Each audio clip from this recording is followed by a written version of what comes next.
Começa agora mais um programa Crescendo em Cristo, série de estudos bíblicos produzida por pastores colaboradores da Rádio CPT. Olá, que a paz do Salvador Jesus esteja com cada um de vocês. Nós vamos ao nosso estudo bíblico, seguindo no livro de Romanos. Eu sou o pastor Jarbas Hoffman, aqui de Nova Venécia, e estarei com vocês de novo hoje, tentando trazer algumas reflexões sobre esse texto de Romanos 13.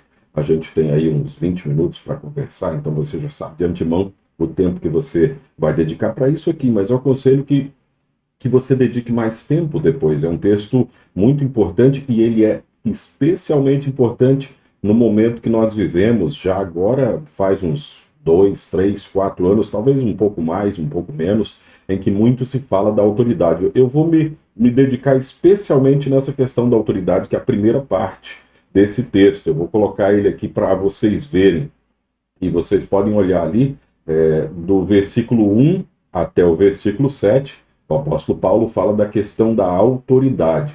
Versículos 8 a 10, sobre amar ao próximo, e 11 até o final desse capítulo, nós falamos da luz do mundo, ou viver na luz, na verdade, na luz do dia, que lembra Jesus falando que nós somos a luz do mundo. Então vamos aí ver como é que a gente conversa sobre esses textos bíblicos. A gente pode ir lendo o texto bíblico e aí eu vou conversando com vocês sobre ele. Qualquer comentário que você tiver, se você estiver assistindo já no YouTube, porque esse estudo bíblico vai também ao ar pelo YouTube, você pode ver o vídeo, você está ouvindo de repente só pela rádio, está só ouvindo, mas depois pode ver no YouTube também, pode fazer seus comentários e se precisar a gente entra em contato também para responder a você. Obedeçam às autoridades, todos vocês, pois nenhuma autoridade existe sem a permissão de Deus, e as que existem foram colocadas nos seus lugares por Ele. A gente tem uma questão aqui bastante clara, não tem muita coisa que precisa a gente explicar sobre esse texto, especialmente na linguagem de hoje. Mas, segundo Lutero, nós devemos obedecer ao regime secular. Isso também está incluído aqui. A Igreja Luterana, a gente fala de mais de um tipo de autoridade, as autoridades na escola, as autoridades no governo civil, as autoridades eclesiásticas na igreja, e os nossos pais como autoridade, a gente liga isso com o quarto mandamento, que é honra teu pai e tua mãe para que te vás bem e vivas muito tempo sobre a terra. Então lá a explicação fala disso. Mas aqui nós nos detemos na questão da autoridade secular. Lutero diz, estudando esse texto, para a gente obedecer à autoridade secular, mesmo que essa obediência não sirva para nos dar o céu. Ninguém vai ganhar a vida eterna por obedecer às autoridades seculares, mas a vida vai ser melhor se todo mundo obedecer às autoridades. Vai ter menos problemas, menos crimes, menos dificuldades. Isso gera mais paz, mais segurança. O estar sujeito, ou o obedecer, como aparece nessa nossa tradução aqui, se você pega aqui, obedeçam às autoridades, na outra versão da Bíblia, a Almeida atualizada, está escrito sejam sujeitos à autoridade. O sujeitar-se é algo que vem do meio militar.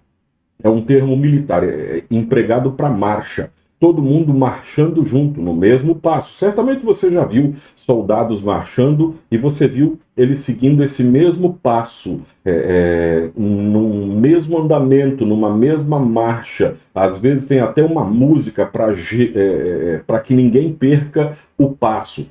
Em grande medida, a bagunça que nós vivemos hoje, já há alguns anos, como eu disse agora no início, já há alguns anos a gente vive uma bagunça no nosso país quanto à autoridade, é que nós não sabemos a qual autoridade seguir. Isso ficou ainda mais evidente nesse período pandêmico que a gente está vivendo. Qual autoridade a gente deve seguir? O prefeito diz uma coisa, o governador diz outra, a Câmara Federal desautoriza todo mundo ou autoriza todo mundo.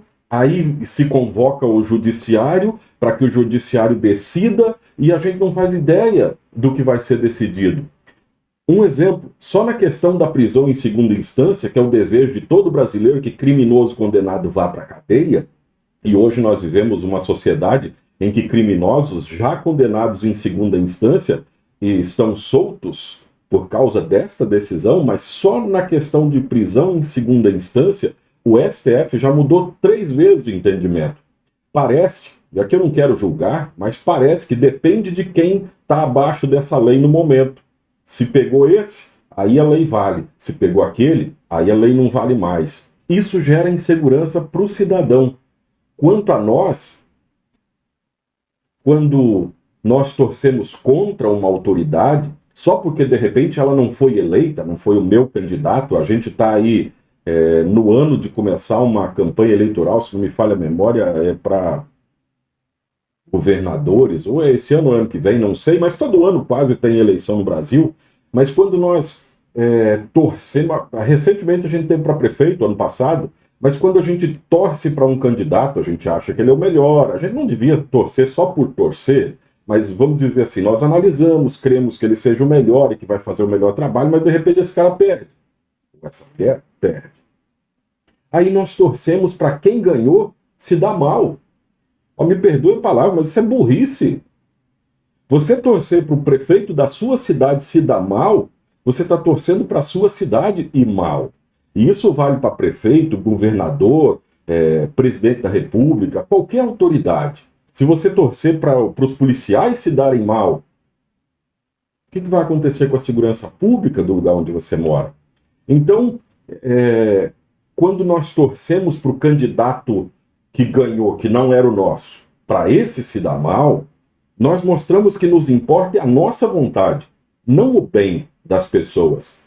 E no versículo 2, assim quem se revolta contra as autoridades está se revoltando contra o que Deus ordenou, e os que agem desse modo serão condenados. Complicado esse versículo? Não sei, parece que ele é contraditório. A gente pode revoltar-se contra a autoridade, não pode revoltar-se contra a autoridade. Em que ponto? Onde é que está o limite daquilo que a gente deve obedecer ou não deve obedecer? A gente tem Atos 5:28, que é uma chave muito importante para interpretar. Pedro está aí sendo julgado junto com outros apóstolos e dizem para ele, nós ordenamos que vocês não ensinassem nada a respeito daquele homem, de Jesus Cristo. Aí Pedro respondeu, um versículo que talvez você saiba de cor, nós devemos obedecer a Deus e não às pessoas. Nosso limite é a palavra de Deus. Esse é o limite do cristão. Deveria ser o limite para tudo na nossa vida, mas é especificamente o limite na questão de obedecer às autoridades. Não vou entrar em detalhes aqui porque é muita coisa, mas hoje em dia nós discutimos sobre liberar o uso de drogas. Hoje eu li um texto bíblico, desculpa. Hoje eu li um texto na internet em que um advogado, defendendo uma fundação, entrou na justiça para liberarem o consumo de cocaína e maconha durante a pandemia, porque dizer que vai fazer bem para quem está na pandemia, quem está dentro de casa. Então, tudo virou desculpa pela pandemia. Mas vamos dizer assim, hoje em dia se discute o uso de drogas, o liberar o aborto, liberar a união entre pessoas do mesmo sexo, começa-se. E isso, infelizmente, já se previa em 97. Antes disso, quem observava conseguiu ver que depois que uma coisa é aprovada, vem outra, como a gente diz, ainda mais ampla contra as coisas que nós cremos, por exemplo. Já se fala que pedofilia é algo que não devia ser tão combatido, que não é tão ruim assim, porque, afinal de contas, quem é que vai mandar no próprio coração se um homem de 60, 70, 50 anos se apaixona por um menino ou uma menina de 8, 9 anos de idade? Já se fala isso. Procure informações que você vai ver. Já se começa a falar que pedofilia não seria crime. Então, mesmo que todas essas coisas fossem aprovadas pelo governo civil, tomara que não sejam, nós não somos obrigados a fazer essas coisas. Muitos cristãos, quando veem uma lei sendo tratada, acham que vão ser obrigados a fazer aquilo ali dali em diante. Se o governo liberar o aborto, por exemplo, o cristão não vai fazer. Não vai fazer, porque a palavra de Deus diz, não matarás ainda mais um inocente que nem nasceu, que não pode nem se defender. Se liberarem o consumo de drogas, o cristão não vai fazer. E se estiver fazendo, tiver caído nesse vício, vai procurar ajuda para se livrar dele. Nós devemos obedecer a Deus e não às pessoas. Vamos dar um exemplo absurdo. Se amanhã ou depois a justiça mandar você matar o seu vizinho, você não vai obedecer. Importa obedecer a Deus, não aos homens. Versículos 3 a 5. Somente os que fazem o mal devem ter medo dos governantes, e não os que fazem o bem. Se você não quiser ter medo das autoridades, então faça o que é bom e elas o elogiarão, porque as autoridades estão a serviço de Deus para o bem de você. Mas se você faz o mal, então tenha medo, pois as autoridades, de fato, têm poder para castigar. Elas estão a serviço de Deus e trazem o castigo dele sobre os que fazem o mal. É por isso que você deve obedecer às autoridades, não somente por causa do castigo de Deus, mas também porque a sua consciência manda que você faça isso. Você faz o que é errado? Pense. A gente está num tempo tão complicado que as pessoas estão achando que cada um decide por si o que é errado. Não, não está errado se te faz feliz. Você nunca ouviu essa frase? Não é verdade. Tem coisa que é errado, sempre foi e sempre será errada. Podem mudar a lei, podem fazer a lei diferente, a lei dizendo que é certa. Se a lei de Deus condena, vai continuar sendo errado, mesmo que a lei dos homens diz que é certa. Então você faz algo que é errado diante de Deus e das autoridades. Se faz, você precisa ter medo. Se você rouba nas notas fiscais, paga errado os seus empregados, desvia do seu patrão, então você certamente deve temer o fiscal que vai lá de vez em quando fiscalizar. Mas se sua consciência não te acusa de nada, por que temer as autoridades? Eu sei que a gente está num tempo complicado, em que a gente tem medo, mesmo não devendo, mas não deveria ser assim. O ideal bíblico não é assim. Nesses tempos complicados, nesses tempos em que nós estamos com medo até quando não fazemos nada de errado, ainda assim a gente deve insistir para fazer o que é certo. A autoridade máxima deste país é, ou deveria ser, porque ela vem sendo constantemente castigada, a Constituição Federal. Aquilo que ali está escrito deveria ser cumprido. Mas cada dia a gente vê uma interpretação diferente. Pouco tempo atrás estava se discutindo a palavra vedada. Vedada é proibido, sempre foi, a língua portuguesa não mudou, mas ministros da mais alta corte do país discutiram se vedada significava mesmo proibido ou não. E só foi considerado que vedado era proibido por 6-5, quase deu empate, teve um voto para desempatar. Então esse é o tempo que a gente está vivendo.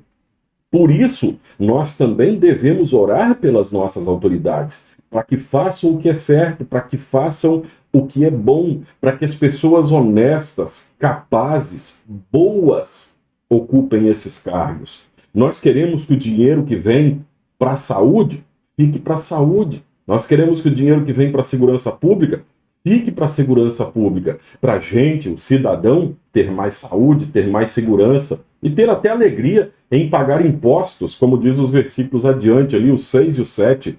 É por isso também que vocês pagam impostos, pois quando as autoridades cumprem os seus deveres, elas estão a serviço de Deus. Serviço de Deus. Portanto, paguem ao governo o que é devido, paguem todos os seus impostos e respeitem e honrem todas as autoridades. O imposto faz parte da nossa vida como cidadão. É muito?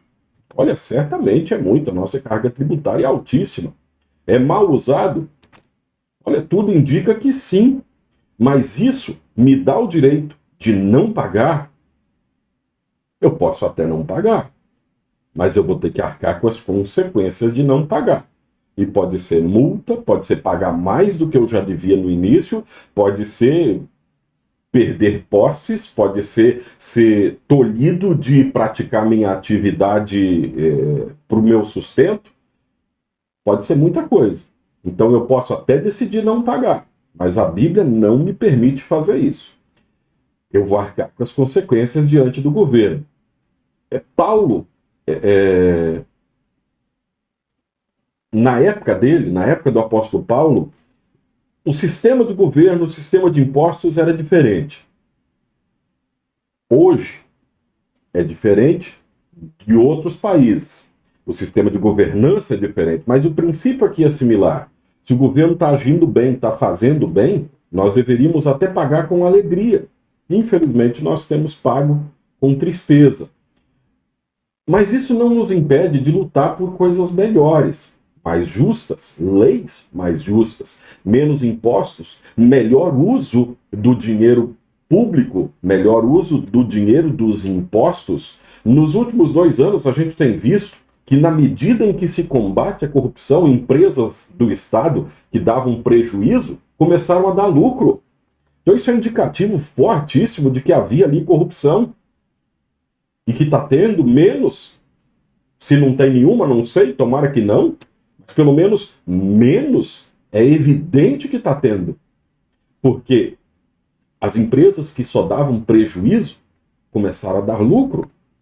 Quantas notícias nós tínhamos de bilhões desviados recentemente? Governos de estados foram alvo do Covidão, assim foi chamado, desvio de dinheiro público. Isso é dinheiro meu e seu, isso não é dinheiro do governo, o governo não tem dinheiro.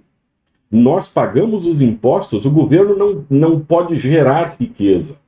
O governo pode até fazer uma obra em que alguém outro vem e paga, e isso gera riqueza, mas o dinheiro que está lá é nosso, do pagador de impostos. E quantas notícias de dinheiro desviado, de dinheiro que deveria ir para merenda escolar, de dinheiro que devia ir para ajudar asilos, para isso, para aquilo, e que simplesmente desapareceu. O governo não tem dinheiro próprio. O dinheiro é meu e seu. A gente pode lutar por impostos mais justos e melhor uso do dinheiro público. E aí, no versículo 8, Paulo vai para outro assunto. Não fiquem devendo nada a ninguém. Parece que ele meio liga com o de cima, né, de pagar os impostos, e fala de não dever nada a ninguém. A única dívida que vocês devem ter é a de amar uns aos outros. Quem ama aos outros está obedecendo à lei. Os seguintes mandamentos: não cometa adultério, não mate, não roube, não cobice. Esses e ainda outros mais são resumidos num mandamento só: ame os outros como você ama a você mesmo. Quem ama os outros não faz mal a ele. Portanto, amar é obedecer a toda a lei. Aqui a gente tem uma questão que muitas vezes as pessoas confundem. Elas aprenderam que amor é esse sentimentalismo que se vê em filmes e novelas e não se dão conta de que o amor bíblico é prático. Amor é na vida prática. Aqui aparece muito parecido com o texto de Mateus, que resume tudo no amor, amar a Deus e amar ao próximo, e tudo resumido no amor. O resumo dos 10 mandamentos, segundo o ensinamento luterano, é amor. Mas o que é esse amor? Amores, por aí, parece que justificam tudo. Justifica o assassinato. Eu não queria que ela fosse de outro, então eu a matei. Ela me traiu, eu a matei. Ou ele me traiu, daí eu o matei. Isso era tipificado como crime passional. E até algum tempo atrás não era nem crime. Se você comprovasse que foi crime passional, movido pela paixão, era aliviado da culpa do assassinato.